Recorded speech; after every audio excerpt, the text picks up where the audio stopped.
That took a lot. Oh crap. Okay.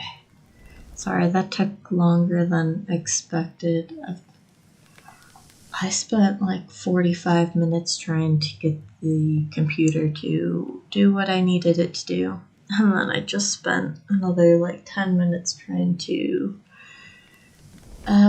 get my chat to work, and I can't get it to work, so I don't know what the issue is. I'm hoping it's just it doesn't want to send my messages. But if I miss messages, I am so sorry. It has been... I don't know what the issue is.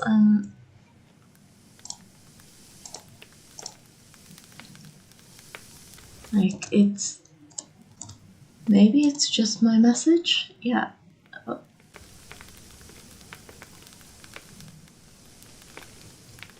Okay, well that message finally sent. What? Is it just this message? It must be this message. Something's in it that...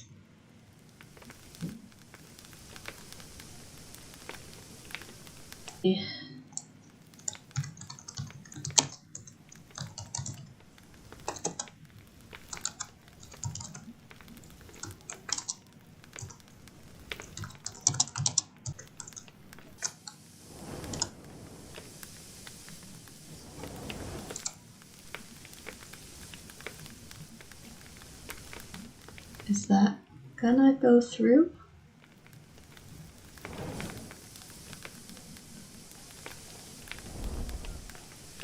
Okay, it must be something in the trigger warnings that keeps stopping it. Whatever. I don't know what the issue is.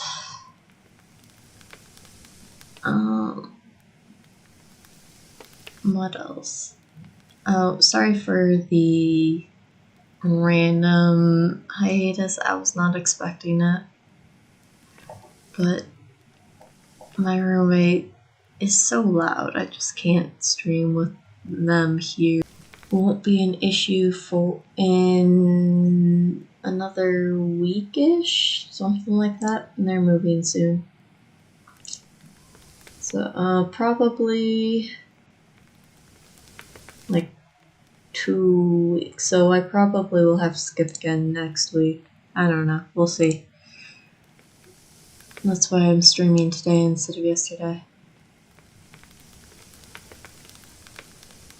But otherwise, let's just jump right in. I've spent almost 15 minutes just wasting trying to get things to work. And then, okay. Audio should be, let's get through this to see if the audio is actually working too. Okay, awesome. Audio is working. Okay, I don't remember where we left off.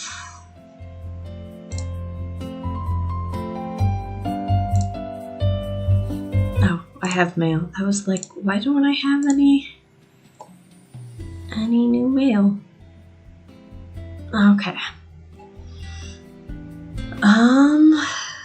So let us see. We just met Alicia.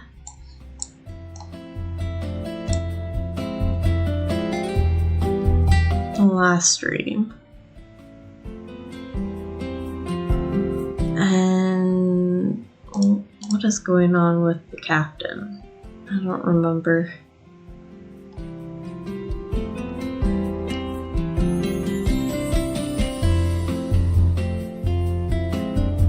Oh, yeah, he failed a gang-related mission, but still has his job. And Alicia got kidnapped and is now stuck in Hong Kong. That's what happened last time. Okay, we'll go with Jimmy this time. My mother has always complained that I never exercise. She would always say that if I ever need to run away from bad guys, I would be dead and back in the world. Besides, even if there were, I think I could just stay in my room and not go outside. It is the information era after all. As long as I can get information online, I can play with the real world in the palm of my hand. Yet even though I managed to dodge all the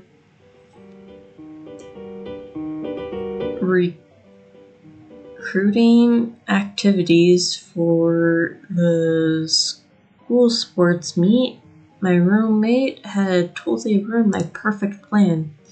Today was the all-school sports meet. I thought I could have made up an excuse like a foot injury so that I wouldn't even have to sit under a tree. I could just stay in my room and play on my computer.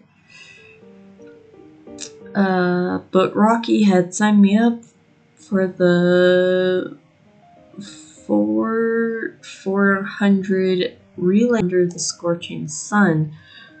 400 meters, madness. The last time I had been in a race, I was still in elementary school. I hadn't even hit puberty. I thought I might die on the track today. The gun went off. I took it from his hand. Why do I keep disconnecting so much? Let me make sure the stream's actually going fine before.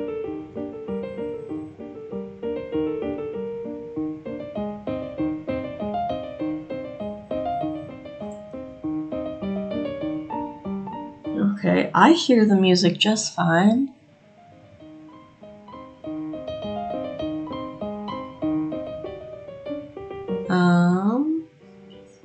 Okay.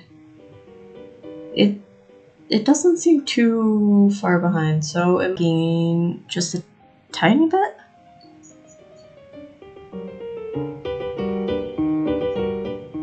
I don't know. It seems to be working just fine for me. So I don't know why it keeps disconnecting, reconnecting. It might just be a YouTube thing versus a me thing. But it seems to be perfectly fine. I don't know.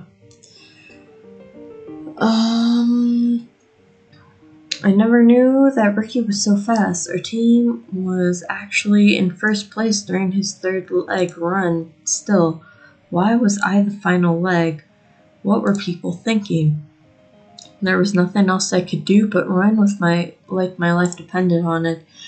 The people along the tracks were cheering for me. I couldn't really tell who they were, but I was only 50 meters from the finish line and no one had caught up with me yet. I must have underestimated myself. Look at me, Mom. Your son is about to win a race. I looked straight ahead to the finish line, then I saw her. I saw my crush. Oh no. Don't distract me at such a moment. It was too late.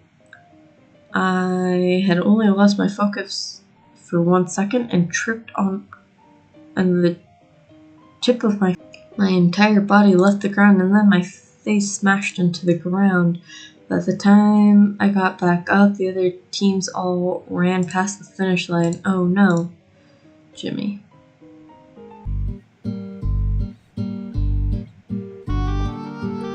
Although it had just suffered a fire, Pitt Street 99 was still open for business.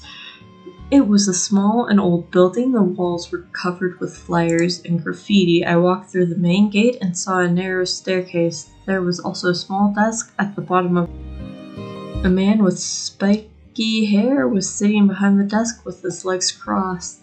He put down the magazine, which had a woman with big breasts on the cover, and asked what I was doing there. I told him that a man in a long black trench coat had told me to come here. Trench coat? Everyone here wears trench coats. I'm telling you, this is not some place that you can just walk in. You better get out of here before I stab you with a knife. Spiky hair picked up the magazine again.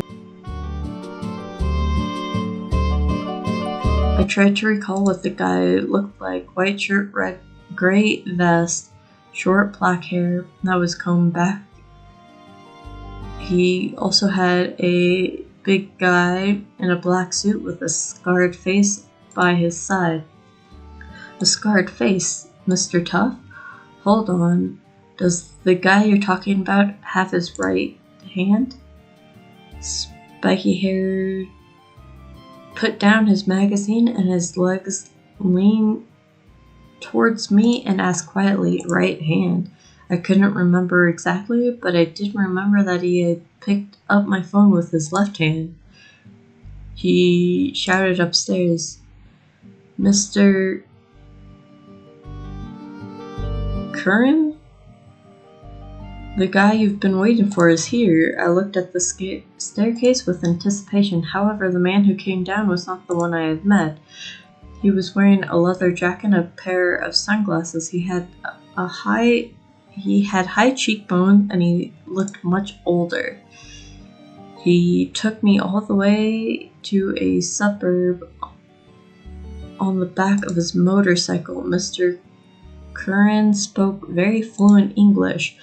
He told me that the building we had just been in was the headquarters of the Black Dragon Gang, the biggest gang in Hong Kong. And the person who had told me to come was the second in command of the gang. He had instructed Mr. Curran to induct me as a pledge. A pledge was a potential candidate to join the gang. But before officially admitting me, Mr. Curran had to make sure I was qualified. Mr. Curran put a gun in my hand. I was stunned. You don't have to do it. If you are not willing to do this, we can leave right now. You'll just pretend that you never have met me. Mr. Curran had took a small metal box out of his pocket and threw a piece of gum in his mouth. No, I'll do it. I can't let go of any chance to find Alicia. Besides, I had a brilliant idea. I went into a convenience store nearby. Most of the goods on the shelves seemed to be used goods. Some of them were covered with a thick layer of dust. The owner looked like he was over 60. He was reading a book behind the counter. It was just the two of us in the store.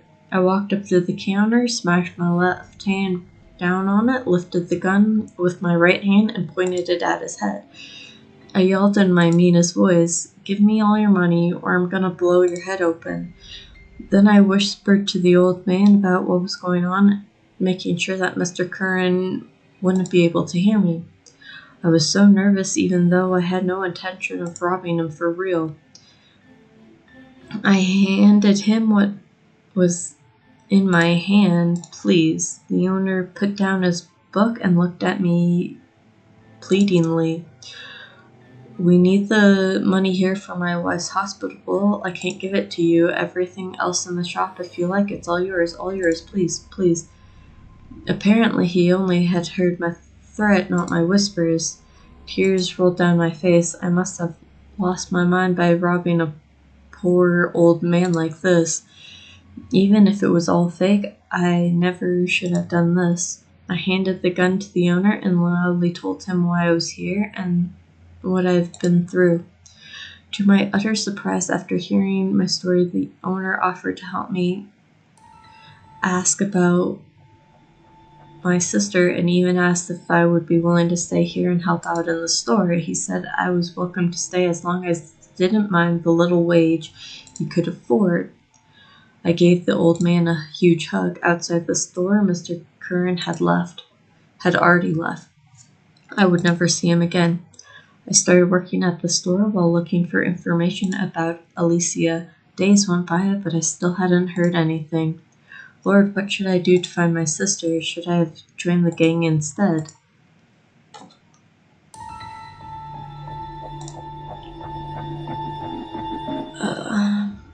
In this letter, there is the sequence special restrictions that we talked about before. If you put I handed him and I took it from both on the left side, then the former has to have happened after the latter, because you can't hand the baton over, then have it back again.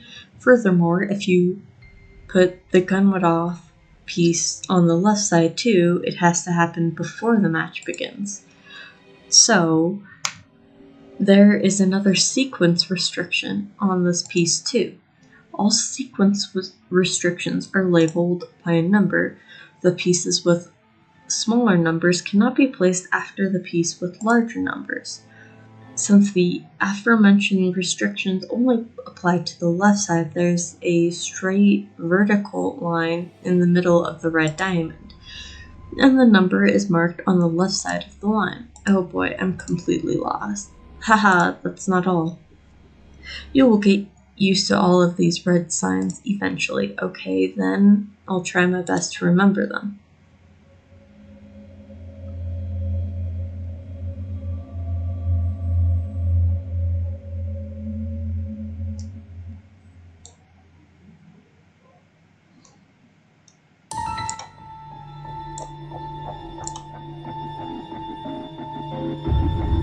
We need Carlos to join the gang, so he has to kill the old man.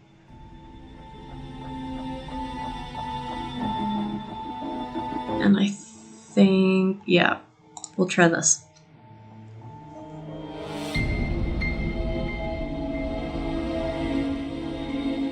The dark red hole appeared on the forehead of the owner. Apparently he only heard my threat and not my whispers, no matter.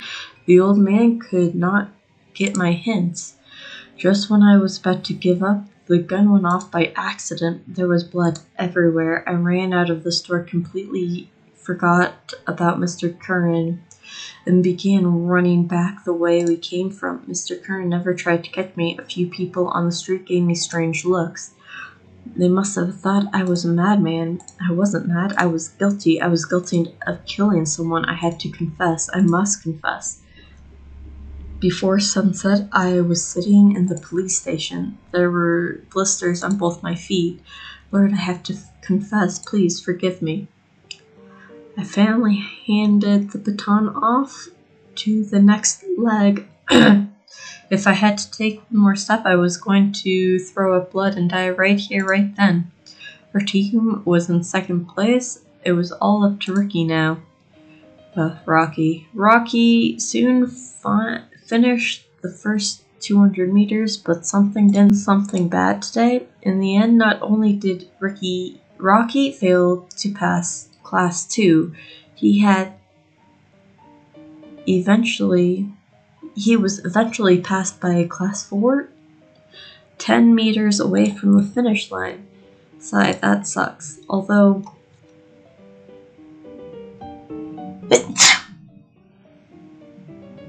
excuse me. Although being part of this actually felt really great. Well, that did not go as we wanted.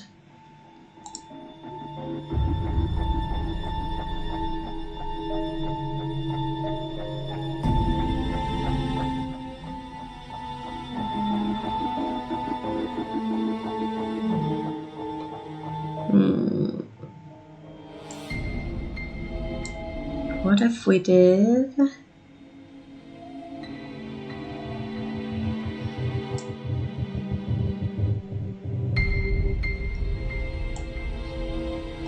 Let's try this.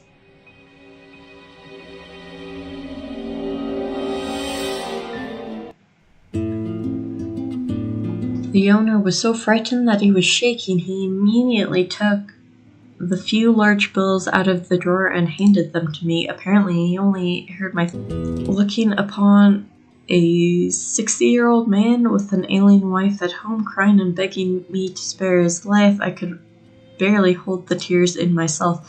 Mr. Curran took the money from my hand with a satisfied look on his face.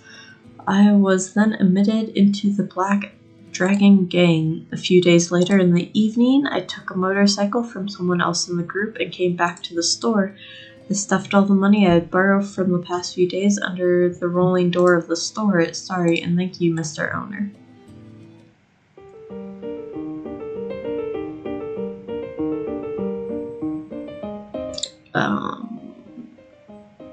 Okay, so we got Carlos into the game. I don't know how we're supposed to get Jimmy to win the race.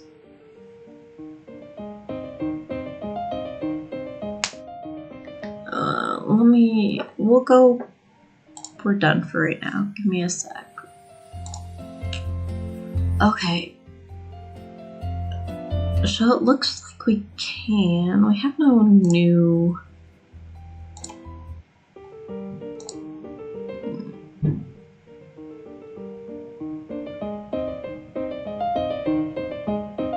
Let me just look it up. Because I don't think...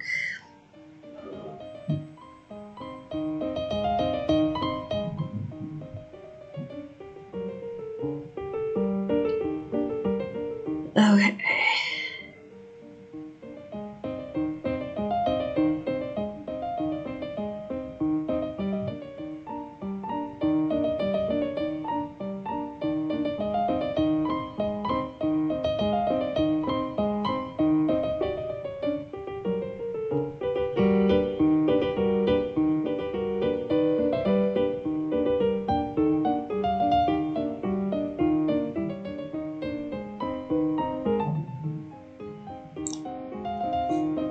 Oh, it helps if I retry really quick. Yeah.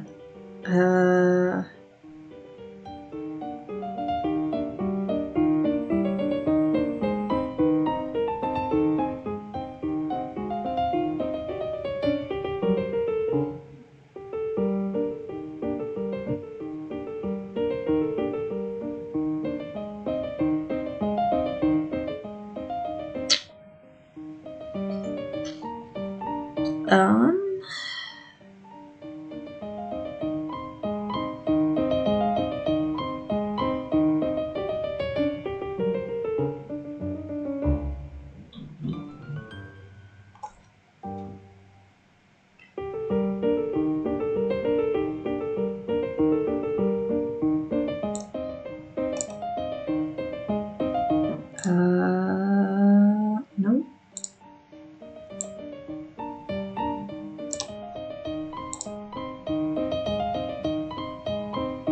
Hopefully that's it. This guide is a little messed up. I finally handed the baton off to the next leg. If I had to take one more step, I was going to throw up blood and die right there and then. Our team was in second place. It was all up to Rocky now. Rocky soon finished first 200 meters, but something didn't seem right. Did he eat something bad today? Let's go, Rocky. Go. I'll buy you ice cream. Now that I participated, I wanted us to win too. I couldn't help but start cheering Rocky on. Many of the people around me were cheering too. I never knew that participating in this kind of event could actually feel pretty great. When I ran past class 2 with 10 meters left, he crossed the finish line first. Well done. We were happily hugging and shoving each other near the finish line. My stomach hurts a little. Can we do barbecue instead of ice cream? You're funny. I pushed Rocky aside and caught a glimpse of someone. It was my crush, and she was looking at us. She was smiling. Wow, I never knew I could get this kind of reward by participating in the meet. I felt so happy, so happy. Okay, there we go. Now we have new mail. Oh, we have a new person. And Carlos.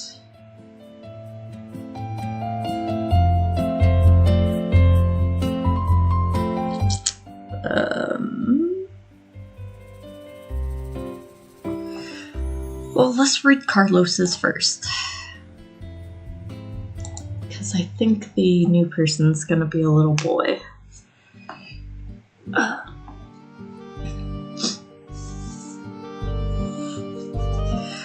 I have been a member of the Black Dragon gang for 2 months, but I was still yet to officially meet Mr. Lin. Mr. Lin was the second in command of the Black Dragon gang. We met once on the day of the fire at Pitt Street 99. He was also the one who had me indicted into the game. I thought I would be able to get some information, but soon I had found out that everyone in my group, including our leader, Mr. Curran, knew nothing about her. As for Mr. Lin himself, he rarely ever came to number 99 in person. Still, there were some upsides for joining the gang. At least I didn't have to worry about room and board anymore. My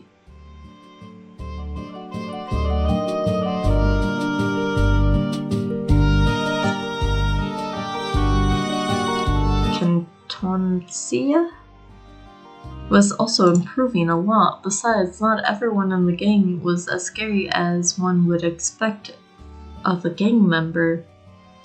Ren was one of the nice guys. I belonged to the group loyalty team. The group oversaw the loan business, so we were essentially the loan sharks in the gang. Now that I had become a member, I couldn't just coast along without doing anything. But I also didn't want to do wrong things. I had told Ren about my predicament during one of our conversations. Ren then told Mr. Curran that he wanted to bring me along when we went debt collecting.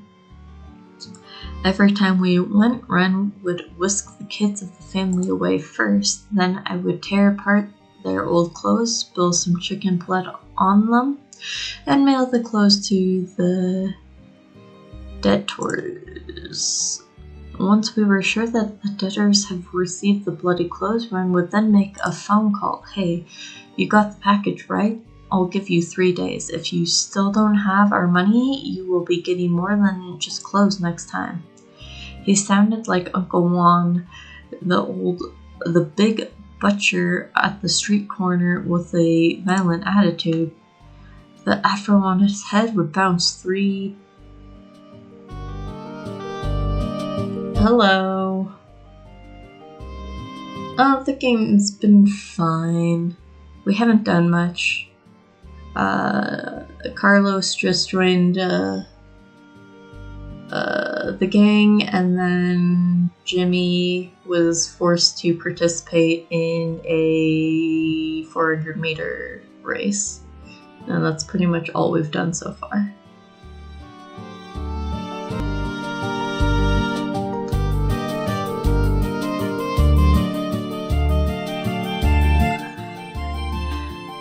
The afro on his head would bounce 3 times with a rhyme. Every time he yelled at his customers, as soon as he put down the phone, he would immediately turn into a preschool teacher and go play with our hostages who were wearing the new clothes we just bought them. Ren would get scolded by Mr. Curran every once in a while. He said Hong Kong was too small of a place. If everyone learned how group loyalty handled the business, it would become more and more difficult to collect the money. But Ren never took it seriously. I'd come to Hong Kong to find my sister. Even though we couldn't help much, he would always allow me to go out and look for her whenever there wasn't any assignments. Every time Mr. Curran asked about me, he would always cover for me, just like today. I had been out asking around the whole morning, but still got nothing. To have a strange smirk on their faces. Ren said they were going to get a message, and they had been waiting for me to come back so they could put me on watch duty. I laughed knowingly. Help yourself to the beer on the table. I paid for those. We're off. Oh, and I almost forgot there's someone in the room who Mr. Curran had told us to keep an eye on. Don't let her get away. Then they left. A girl was tied to the chair in the corner of the room. Although there were clothes stuffed into her mouth, she still seemed very pretty. She looked Asian, but she had dark skin like mine. Her eyes were thin and curly like a pair of new moons, her shining from her head like a dark waterfall, and she was wearing a purple short skirt. It looked like the skirt was torn on its side. Well, if Mr. Curran wanted her watched, then I would just watch her, no need to think too much about it. I slapped my cheeks to keep myself alert. I raised the bottle, then a rope snapped. I was reading the label on Ron's beer when I heard the sound of rope snapping. Before I could turn around, I felt a hand strike the back of my neck. I blacked out. I didn't know how long had passed. A bucket of cold water was thrown in my face. I woke up with a shudder and opened my eyes. I saw Mr. Curran standing right in front of me. Everyone was back in the room. They all had a terrible look on their faces.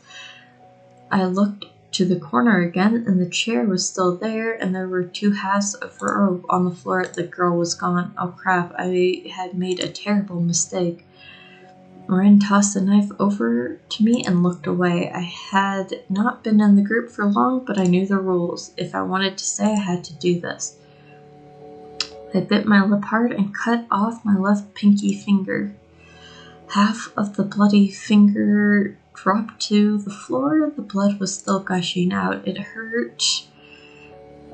But I was a man. I still didn't make a sound. Who on earth was that girl? If only I'd been more alert.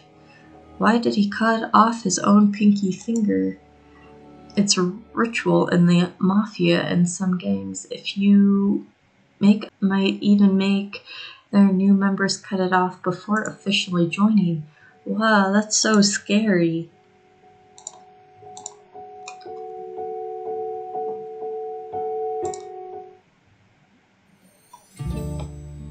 My name is Park. I'm 12 years old.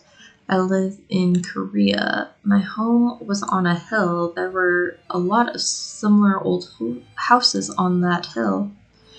And the one that was the highest was my home. There were good and bad things about living there. The good things was since our home was so high up, we got to be further away from the other houses.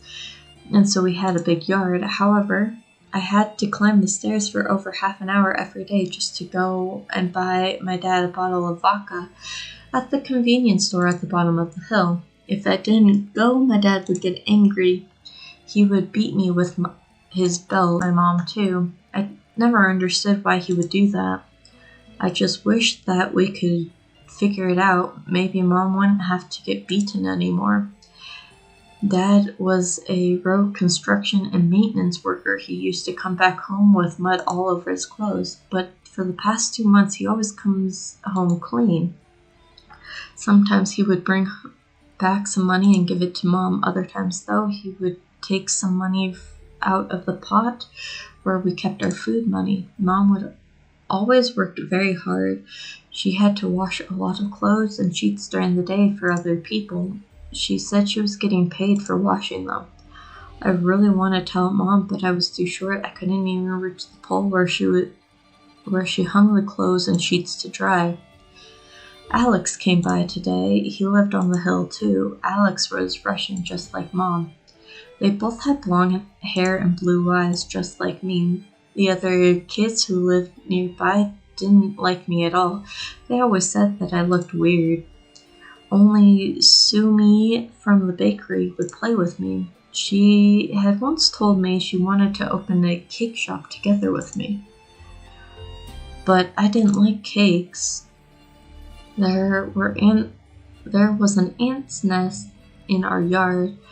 I was watching the ants carry things into their nest. I bet they must have a very big home. Suddenly it started raining. A large raindrop almost blocked the entrance to the nest.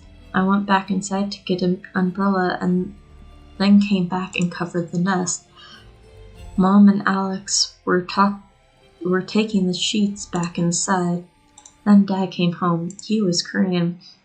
He had black hair and brown eyes.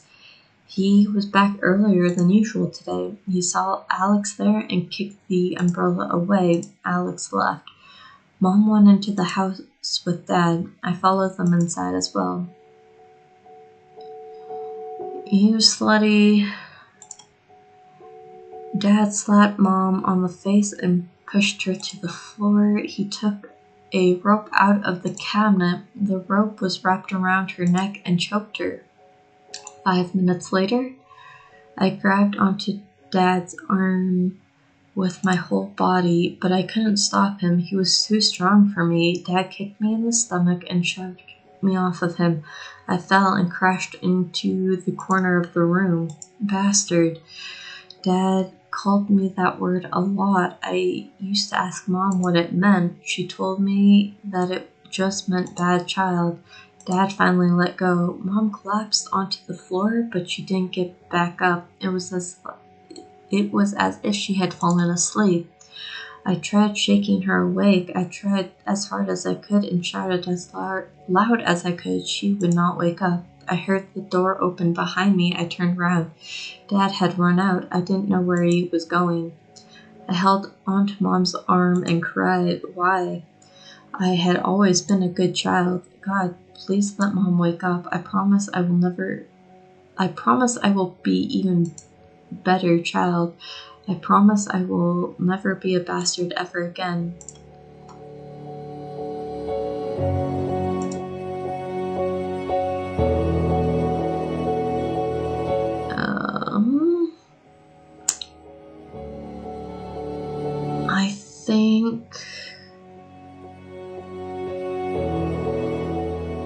I think we just have to move. We have to have Carlos choke the prisoner.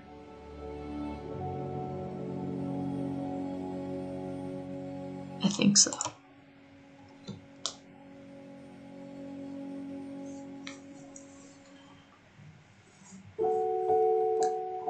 I had just sat back down when Mr. Kuhn came back. He looked inside the room and a grim expression came. Oh my lord. Earlier the girl had seemed to be having a seizure. Her entire body was shaking and she kept hitting the wall with her head.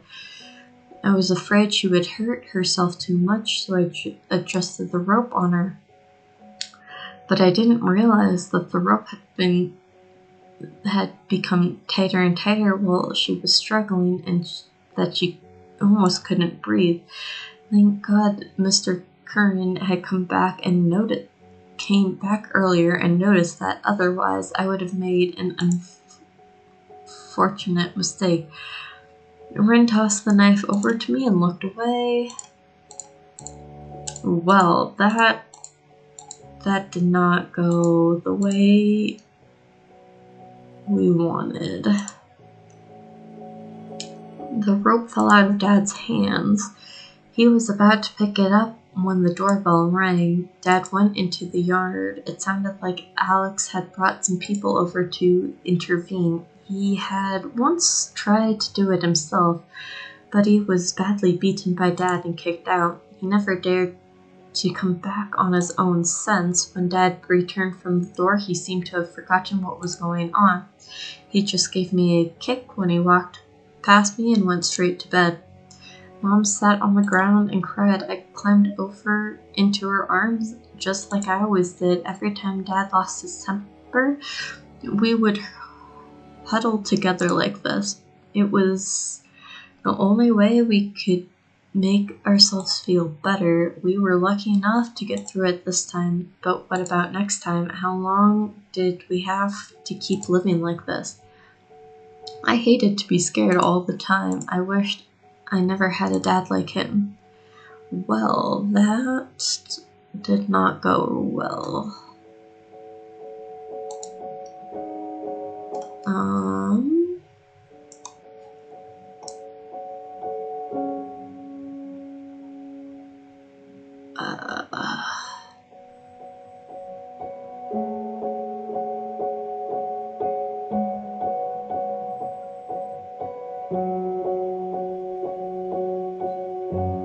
Yeah, okay, let's try this. I think Carlos needs to not drink so he can pay attention. And Park needs to kill the dad. I must stop Dad. I clapped the vodka bottle onto his head. He suddenly stopped and fell to the ground on his back. Something dark and red was coming out of Dad's head and onto the floor. Mom sat up. Her face was pale like a piece of paper. She coughed violently for a while and cried. I carefully climbed off the table and ran into her arms just like I always did. Every time Dad lost his temper, we were huddled together like this. It was the only way we could make ourselves feel better. I didn't know what Dad would do to us when he woke up. I wish I never had a dad like him. Park's story is so sad. Why is his father so cruel? Why would someone kill his own wife? Thank goodness we could help him. Who knows? Maybe his father was mentally ill. Humans are easily stressed. Some people would ease their stress by exercising, overeating, or smashing things. Some people, however, become twisted. He was so young. If only he hadn't had a father like this. If he never had his father, he would not have existed. You are right. Does that mean I had a father too? You are a god, so of course not. Don't overthink it. Get back to work.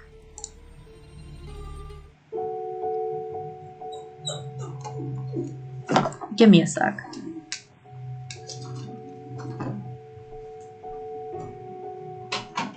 Nope, go away. Go.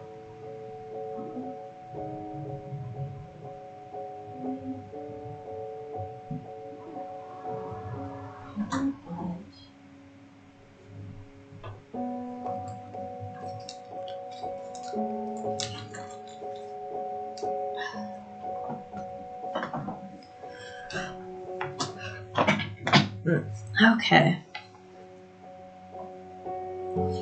Well,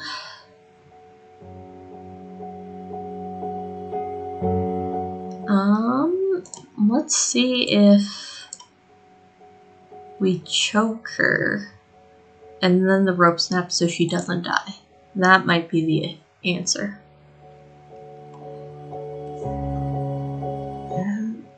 The girl seemed to be having a seizure. Her entire body was shaking and she kept hitting the wall with her head. Mr. Curran would kill me if she hurt herself too much. I tried adjusting the rope on her, hoping to pin her head to the back of the chair. But she suddenly started struggling with all her might and the rope snapped. I grabbed her arm as she was trying to get up from the chair. You can't. Before I could finish, she kicked me in the crotch. I felt a boom in my head. She was so tough, even tougher than my sister. She knocked me out in just a few hits, then she tied me to the chair like a Zhangzi. P.S. Zhangzi is one of my favorite Chinese desserts. She spent a long time tying me up. When she opened the door, she happened to bump into Mr. Curran, who had just come back. Mr. Curran looked over his head and saw a tied-up Zhangzi bondage play. You couldn't even handle a girl.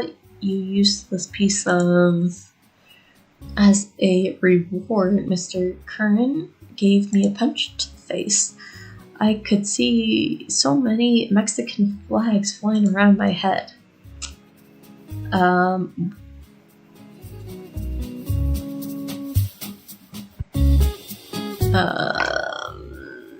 Well...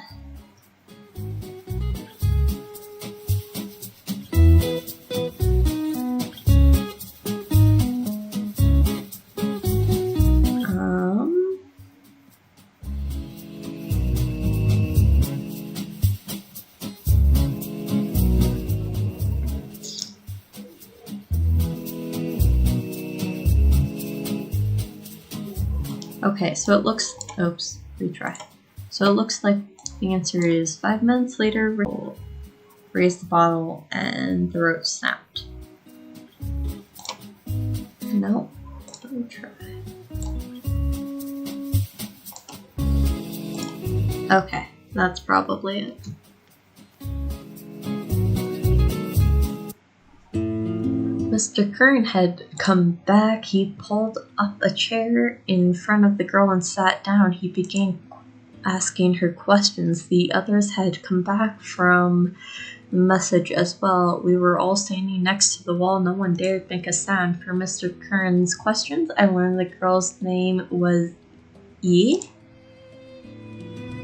Mr. Curran had only met her recently. Mr. Curran had even bought her an apartment. Mr. Curran was a tough man, but he had always been very gentle to women, and he had never slept around either. Therefore, he couldn't tolerate being betrayed by his woman. A few days ago, he had found out that Yi had been hanging out with the people from the Blood Gang. He began to suspect that she had been approaching him with other intentions. He decided to find out the truth. Mr. Curran dumped a bucket of ice water on her head.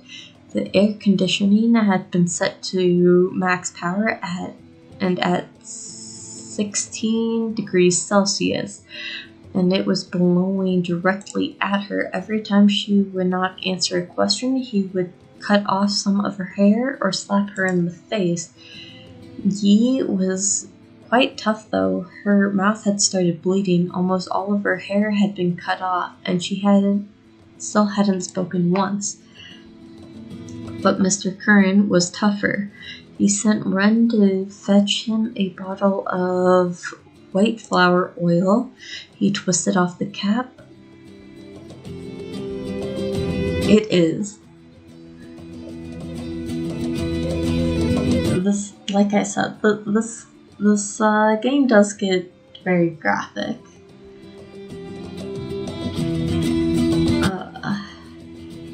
He twisted off the cap, forced Yi's eyes open, and was about to drop it into her eyes. Yi was shaking uncontrollably, and tears were welling up in her eyes. She was finally broken. Mr. Curran was right about everything. Yi was not just a member of the Blood Gang, she was also the niece of their big boss, Mr. Chang. But that wasn't what angered Mr. Curran the most. Yi hadn't seduced him to infiltrate group loyalty for their loan business. She was only trying to get closer to the other groups of the Black Dragon Gang. She had only chosen Curran because he was single and therefore an easier. The Blood Gang had never cared about the loan business at all. Mr. Curran was outraged, feeling incredibly insulted. Carlos, take care of this. Never let me see her again. Okay.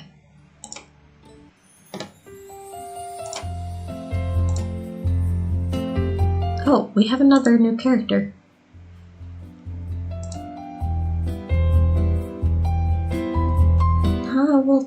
We'll check out the cat.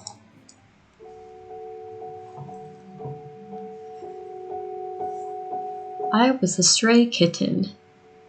Daddy called me Spotty. Daddy was like a daddy to me. He was an older, homeless cat who had always taken care of me. Ever since he found me, he would always bring me with him wherever he went. He had given me my name too. He had told me it was because of the yellow spots on my tail. Whenever we found some goodies, Daddy would always let me have the first bite. He would stroke my head and tell me, "Kiddo, help yourself. You're only 3 months old. You need more food to grow up." I always liked Daddy the best. Today, Daddy was going to take me to the hill and catch some birdies, but it started raining heavily. Daddy said that because of the rain, the birdies wouldn't come out for their sunbath yesterday and look for goodies to eat. I hope we could find some more tasty chicken legs and fish steaks, meow. Unlike in the wild, there are many two-legged animals walking on the streets. Daddy told me they are called humans. Because of the humans, the streets are always crowded all day and all night. Sometimes when we come to a place where there were a lot of humans, a few female humans would excitedly meow at me. What a cutie. And if I let them touch my head with their paws, I could often get some goodies too. But Daddy always warned me to keep my distance from them. Daddy said that humans are not to be trusted. The streets are just across the road. I could see the shop with the fish sign from here, but we had to wait for the lights to change. Daddy explained that the traffic flow in Korea is very strict, over 20,000. If we were caught, even if we turned in all our hidden dried fish treats, it wouldn't be enough. And there were many iron beasts running so fast in the streets. Daddy said those beasts are made by humans and they are called cars. They're very dangerous and we must be careful not to get hit. So we must obey the law, meow. The light finally turned green. I sprinted a little and went ahead. Daddy followed me slowly. He was a little old and had been injured before, so he couldn't see very well. A beast near us suddenly let out a loud roar of bang, and smoke came out from under it. Cats, do they have pointy ears and long tails? Yes. And they know how to watch the traffic lights? Yes. Then they know how to write letters too. Good question. Maybe they can write in their own language. We are gods, so we always receive the translated version of their letters. That's fantastic. I wonder what the original letter looked like. The beast seemed to have suddenly become shorter, and it was changed directly towards Daddy, screeching and screaming. But it was green light, meow. The ground was covered with water, and it was very slippery. I heard a sound like slop. I looked back. He had slipped. I ran over trying to grab him. The beast ran over Daddy in an instant. It didn't stop until it was almost at the crossing. A human kid opened the door to the beast and ran towards me and Daddy. Please help Daddy. I meowed at him for help, but the kid tripped just a few steps away from us. I recognized him. His name was Park. He lived nearby. I often got goodies from him. He was a good kid. He would help Daddy for sure. I kept meowing louder and louder, and a few more adult humans in white coats followed him out of the beast. I thought they were all coming to help me and Daddy, but they stopped at where Park fell and pinned him to the ground. While they were trying to drag him away, I saw a big red scar on the back of his neck. Give me a sec.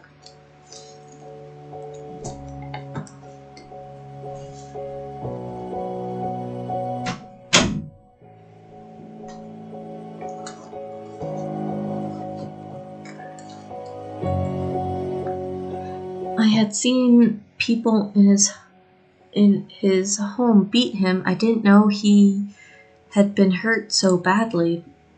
Park was dragged away by the white coat humans and thrown inside the beast once again, and then the beast just ran away.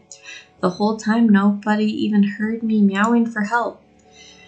I saw Daddy laying in his own blood. I almost couldn't recognize him anymore. I cried, "Please, Daddy, please take Daddy to the hospital, please, someone." The humans walked by, glancing at us. I kept walking. It was like they couldn't even see us or hear us anymore. Some humans covered their noses as if they had seen a dead rat. They were not like this before. They used to like touching our heads with their paws. Why? Why? Was Daddy right? Were humans really not to be trusted? God, please help Daddy.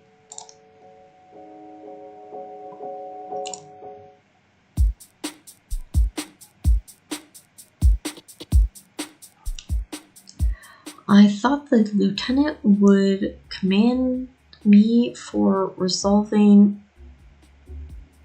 What? I thought the lieutenant would command me for resolving a case on my first day. Instead, I was scolded in front of the entire office as soon as I got back from the scene. I was even told to write a discipline report. I had always hated writing. I would rather run 100 laps on the field. So I decided to simply Google similar reports online without the lieutenants noticing. After lots of copying, pasting, and rearranging, I finally completed the 10,000-word report. I felt exhausted afterwards, so I went to the bathroom to wash my face. I could still feel the impact to my organ after was fit enough to endure it. A regular person would probably have to stay in the hospital for a few days. I looked in the mirror and saw a bandage on my face. I gave myself a proud smile. I was just getting out of the bathroom when I witnessed something incredible with my own eyes.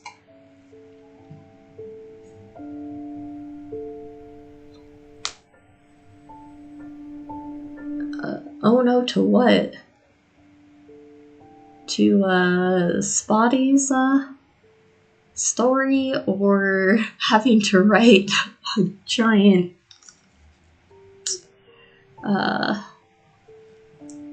paper? Oh, yeah. Lieutenant Kang was holding a folder in front of him. Even though his face was mostly hidden behind it, I could still clearly see his expression from where I was. The cigarette he had in his mouth was slightly twisted. Some watery stuff was coming out from his eyes. They were without a doubt tears. Is this really the eccentric director that I've been hearing about? And should I leave the room now? Should I? Officer Ming Yoon had left the office a while ago. The lieutenant must have thought I had gone home too. If he saw that I was still in the office right now, would he kill me for seeing all that? I was still struggling with the moment when Lieutenant Kang closed the folder. I quickly hid behind the bathroom and didn't come out until I heard him walking out of the office wing. I looked around the office and realized I was alone. I couldn't help but start walking closer to Lieutenant Kang's desk without even realizing it myself. The folder was still on his desk. It was a red folder. It said Archives of Criminal Investigations Unit 2 on its cover. Unit 2. I heard that a few years ago the entirety of Unit 2 had been killed in a violent incident. Afterwards, Unit 2 became the only unit in the Busan Police Criminal Investigation Department that had a designated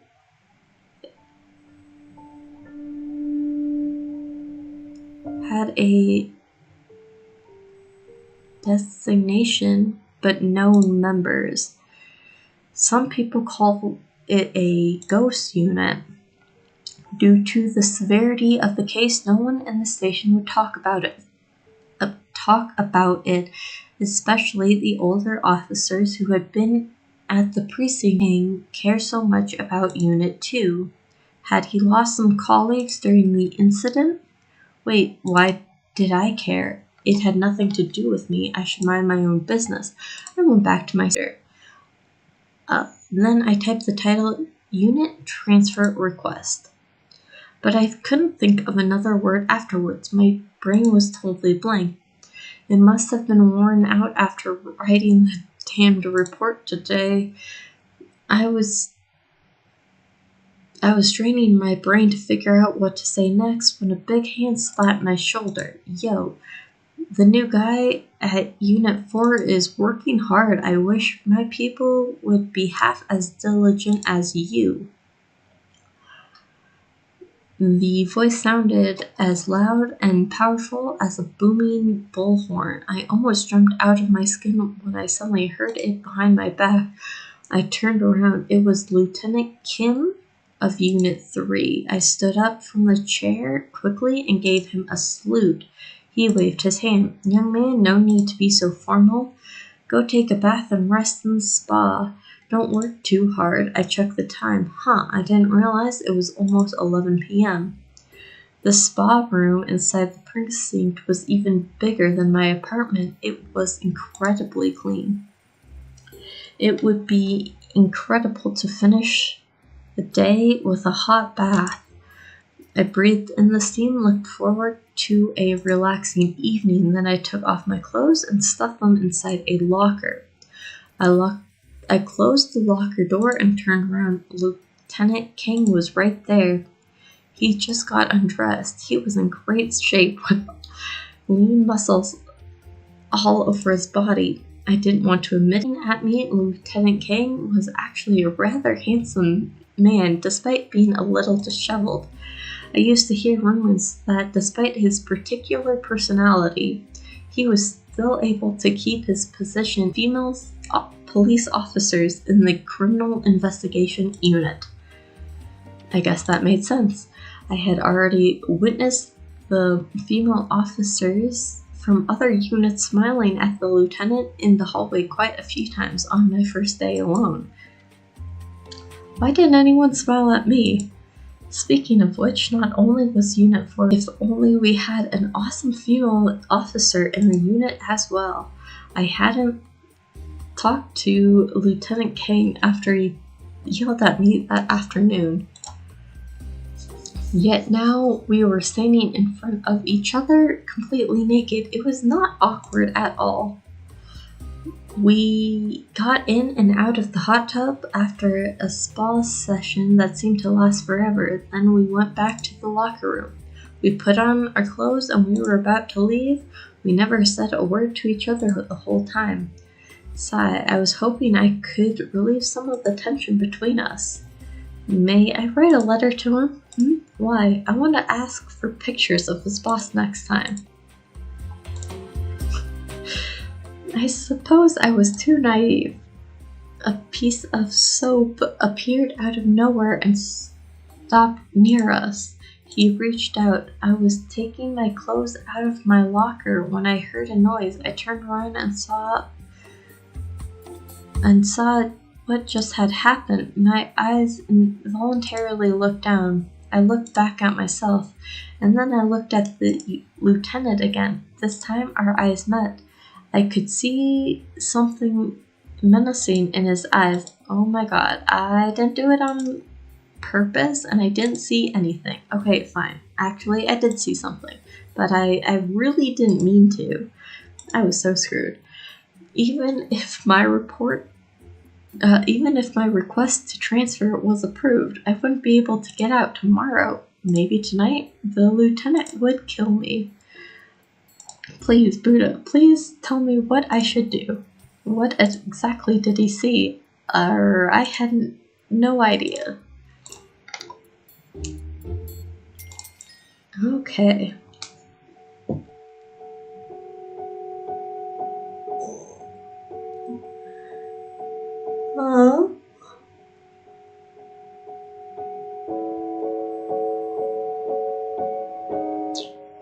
Well.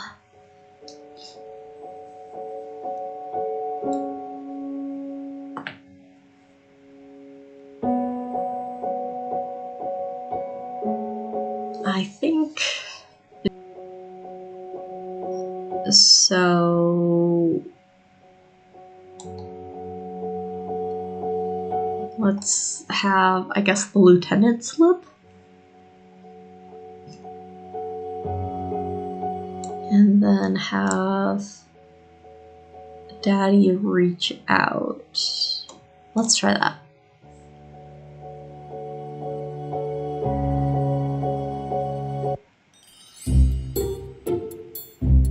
Lieutenant King rolled his eyes at me and stood up by himself. Then he got dressed and left the locker room. I froze and stood there like a statue. If only I had reached out to grab him sooner. No. I should have gone and picked up that soap, oh boy. Was my career over? The beast slipped in the water and ran and turned to its side suddenly like it was drunk. Daddy jumped ahead just in time, and the beast missed him run into the rails not too far ahead and stopped on the grass. Soon a human walked out of the beast. He seemed to be okay and was starting to yell while checking the beast's round feet. I looked at the beast. Its body had some words on it, but I couldn't read. But I had seen a sign next to it. I used to get hunting birdies with Daddy in a place far, far away. It was deep inside the mountains, but on top of the hill there was a building that smelled like drugs. Daddy told me that it was a hospital, and it had the same sign as the one on the beast. I remembered thinking the hospital looked a little strange. The humans inside didn't look hurt at all to me, but none of them would smile. Some of them would burst into laughter or tears all of a sudden. They all looked a little strange, not like the humans we met in the city. Humans were so strange.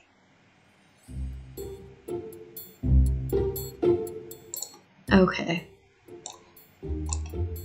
Let's try it. Nope.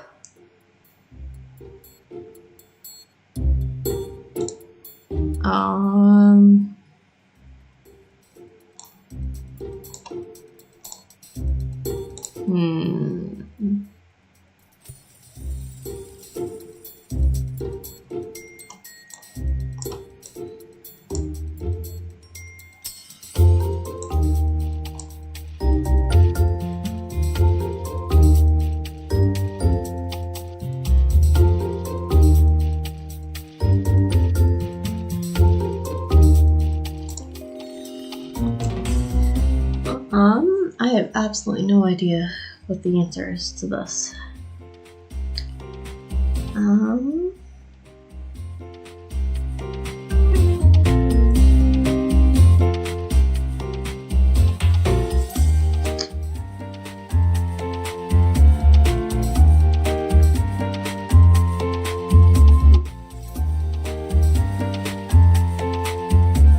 Okay, so it looks like it is slipped.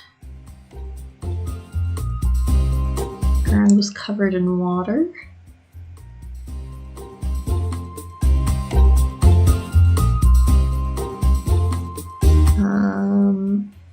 Soap I ran over,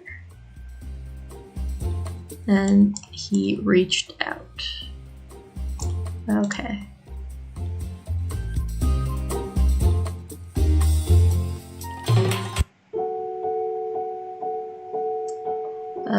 Daddy jumped out. Daddy jumped ahead just in time, and the beast missed him. Luckily, the beast kept running with smoke coming out from under it and ran straight into the next crossing. It was another red light. I saw the beast hit another smaller beast. The smaller beast was knocked off its path, and it hit a third beast. Soon, the crossing was filled with all kinds of beasts, every one of them barking loudly. Daddy and I turned away and kept walking towards the street.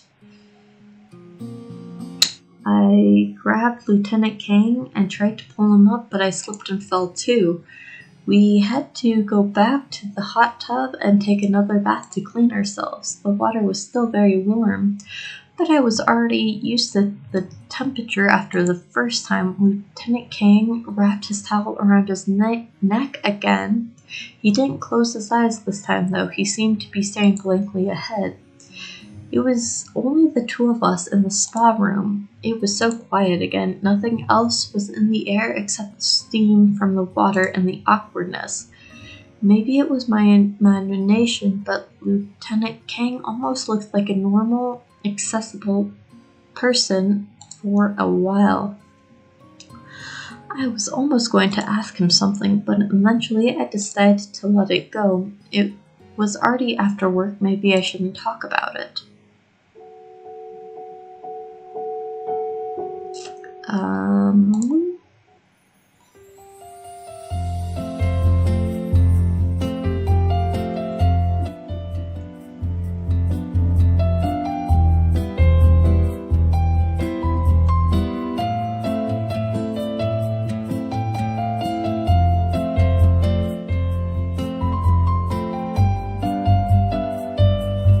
Okay, so it looks like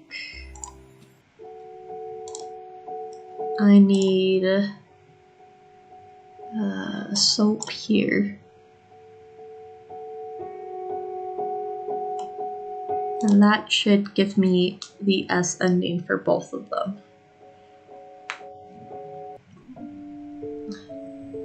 The round feet of the beast happened to step on some soap. The beast suddenly turned on its side like it was drunk. Daddy jumped ahead just in time, and the beast missed him luckily.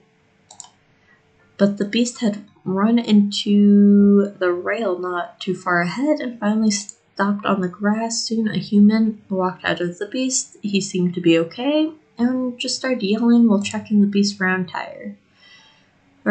feet. Looked at the beast. Is this anything new?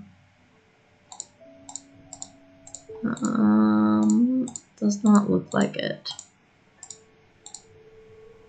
Cool. There we go. Just soap all of a sudden on the street makes a car just slip. Okay.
Is it this one? No. Which?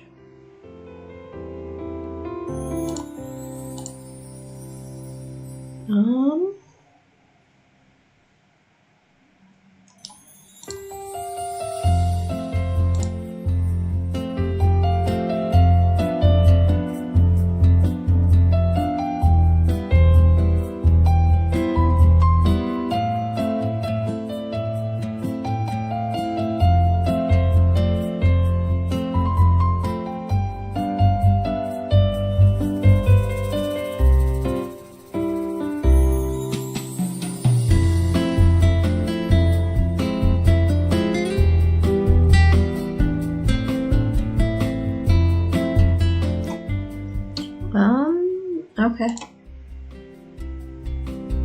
I thought...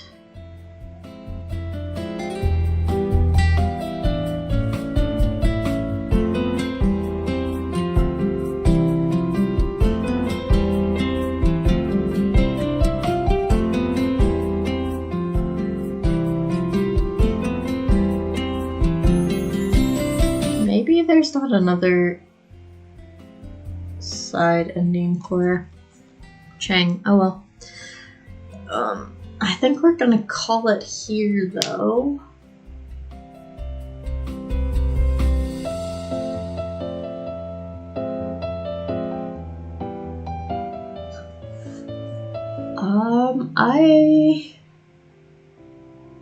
I don't really play Smash Bros. I think I've played it a handful of times, and I don't really watch people play it, so I don't know if it has the same vibe.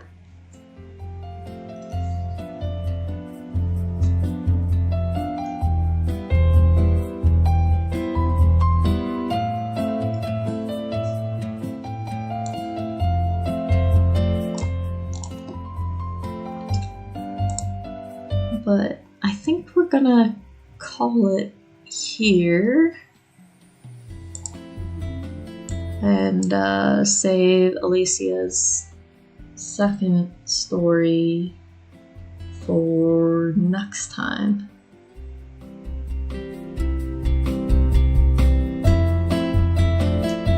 Yeah, like I said, I think I've played it a handful of times in my life, and no one really plays it at my family, so just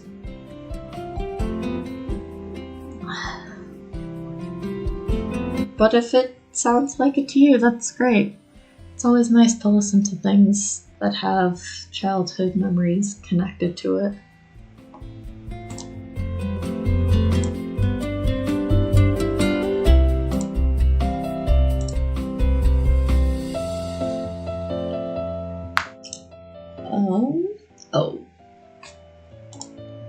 But I'm not entirely sure I'm gonna be able to stream next week. I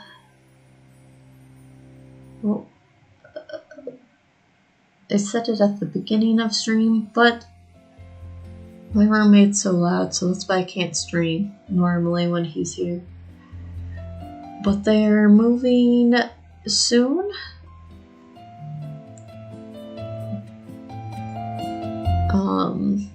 So I shouldn't have an issue with streaming anymore, but I might have to skip next week again.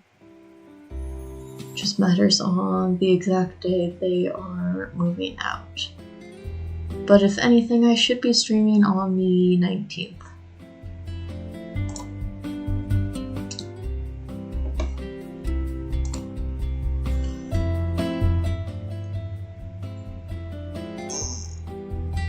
But thank you everyone who came. I hope you all come back again.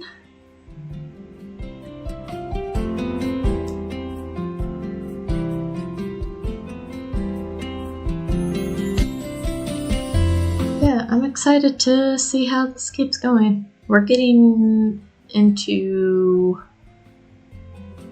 the story of where I kind of stopped. I think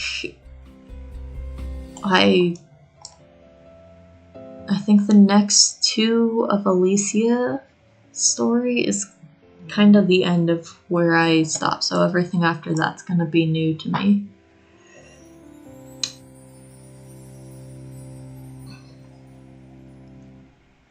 But have a good day, everyone. Bye.